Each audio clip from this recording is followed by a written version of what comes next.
Hello, everyone. This is Tom Fox back for another episode in our five-part series, and I'm absolutely thrilled today to have Meric Bloch. Meric, first of all, welcome to the podcast. Thank you for having me. Glad to be here.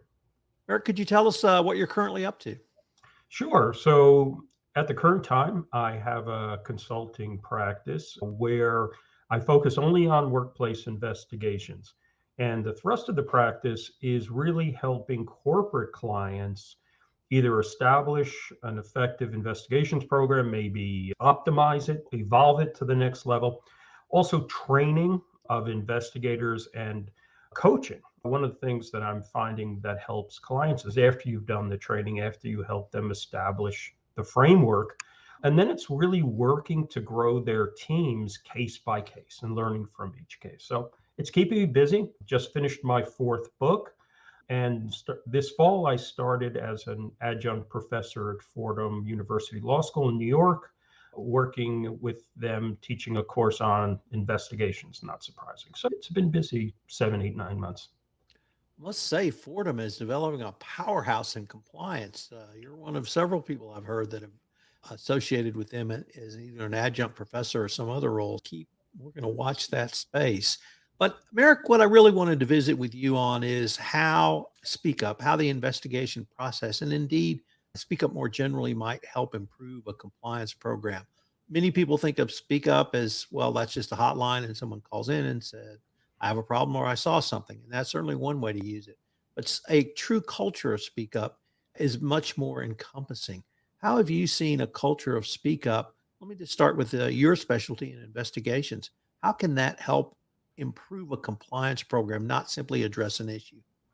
Well, it's actually a great question. And I think the challenge for compliance professionals is how do we make it integrated into our companies?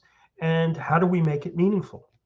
So generally, I think the predicament we find ourselves in is we set up a hotline, we establish the messaging for it, whatever policies we may think help, we say the right words in the code of conduct. We have that encouraging introduction. I'm always teasing clients. The one from the CEO that says, we really need to know, we really care. And what I have found that it suffers from the flaw of being very passive. In other words, companies need to, or any organization needs to look into who is speaking up, why are they, why aren't they, and really ask themselves difficult questions. I have found in my practice as an investigator, as an investigations leader in companies, the challenge for I can see most commonly is it meaningful? It is it credible? People aren't sure what should be reported or what shouldn't be. For example, we all say the same things. If you're not sure, tell all these different people. And that's great. You have to say that. But do people really understand what you're talking about when you say speak up? Should they speak up? And this is from a veteran of hotline management. Should they speak up because somebody took their sandwich from the refrigerator? Should they speak up when they're observing it with someone else? In other words, we don't do a good job of telling them what we care about and the role they play. And I think that part is very important. So it's really looking at the friction point.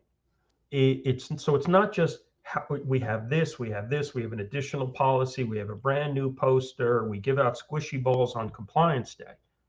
It's really about saying what is meaningful to these people, where are they speaking up, where aren't they speaking up, and really taking a critical look at it, and quite honestly being able to take accountability for it if it's not what it should be. Let me pick up on something you said because I've never heard it phrased that way, explaining to people the role they play. Uh, Hmm. Everyone has obviously a different role in a corporation, top Yeah. management, middle management. Myself, if I'm reporting to my supervisor or a middle manager, could you maybe say a few more words on how do you explain to someone the role they play? I could give you a great example. I'm working with a client and they've encountered a real blip in hotline reporting from a particular facility. They asked me to look into it to try to understand, is it a crime wave or something else? Most of the time, in this case too, it's not a crime wave. What it is there are usually various factors. But to your point, what we noticed was these were all hit and run reports. They were anonymous reports. There was no follow up. We reached out through the case management system. We got no response. So, of course, we're left in this dilemma of what to do. So we started looking a little closer. And I had suggested to the client, why don't you do very quick training about this is what happens when you make a report.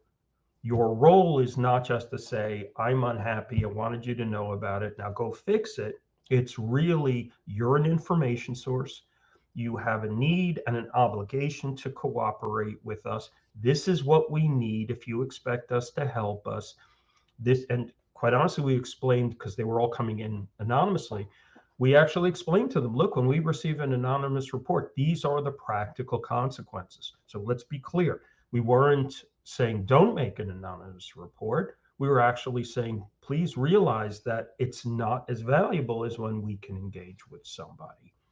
So we actually saw that after they had that town hall, I guess what is what they did.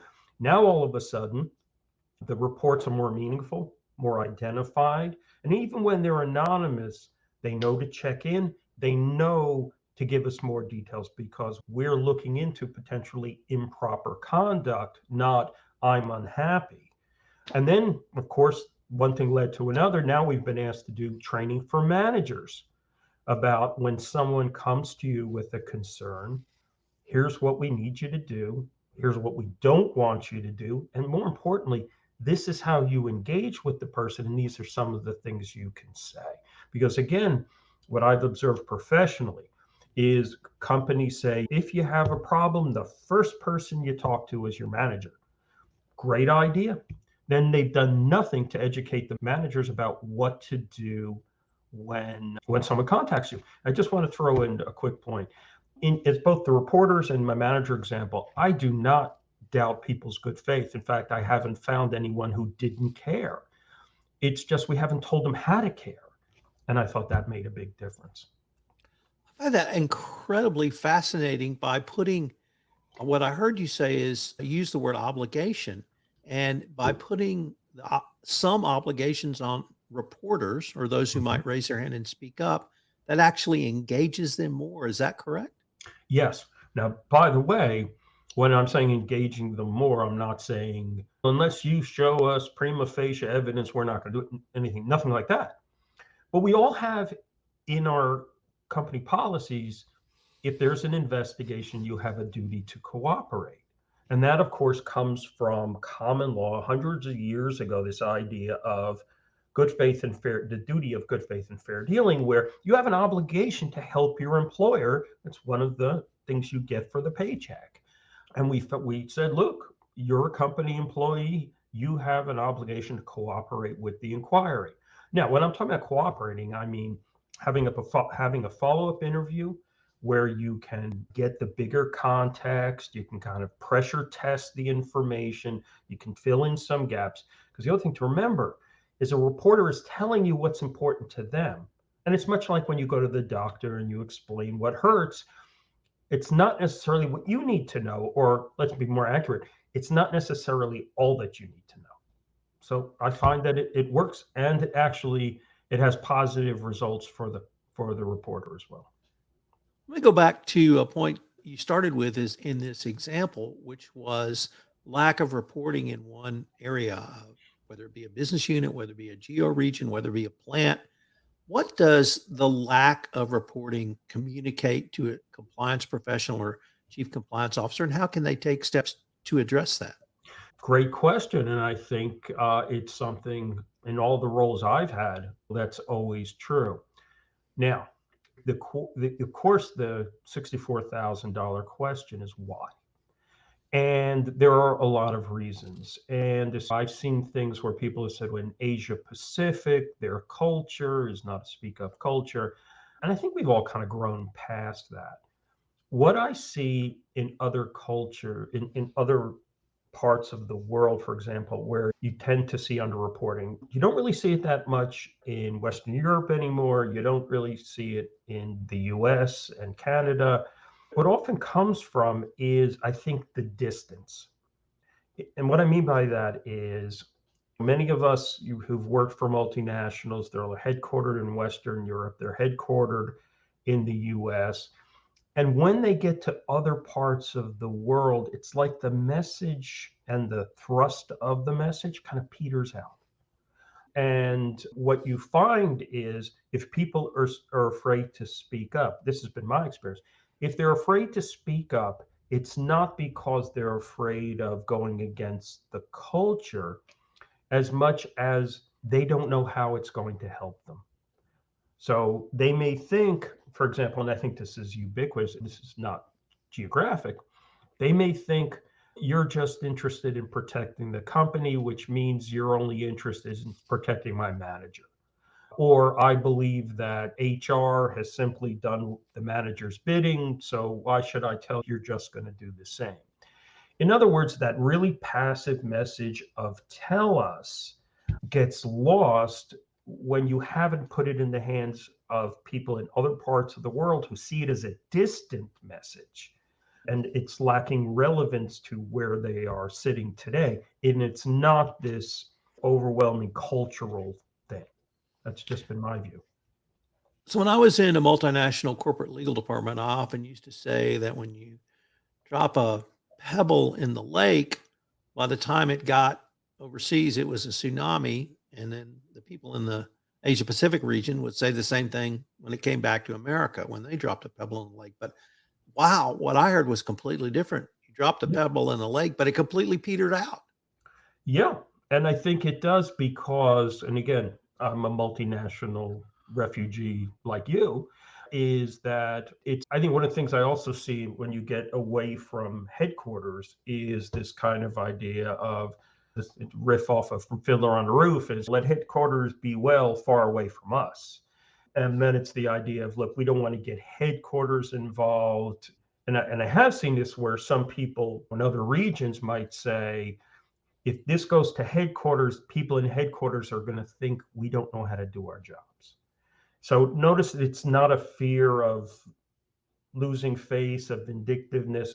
My experience was people were going, if they get a lot of reports from, say, Singapore, I'm just picking a city, from Singapore, people in headquarters are going to go, I guess we have the wrong managers in Singapore. Look at this problem. So do you see how even making a report all of a sudden carries all this baggage instead of, could you guys take a look at this and tell me if it's consistent with the rules? That's the problem, in my view. It's my experience, we're looking for these great epiphanies. It's really a very practical problem and it's not very glamorous on how to fix it. Mark, that seems to be the perfect point for us to end this podcast, and we're near the end of our time. I hope our listeners will join us tomorrow where we take a look at the ROI of Speak Up culture. I wanted to thank you again for taking the time to visit Pleasure. with me, and I look forward to continuing this conversation. I hope so too. Thank you again for having me.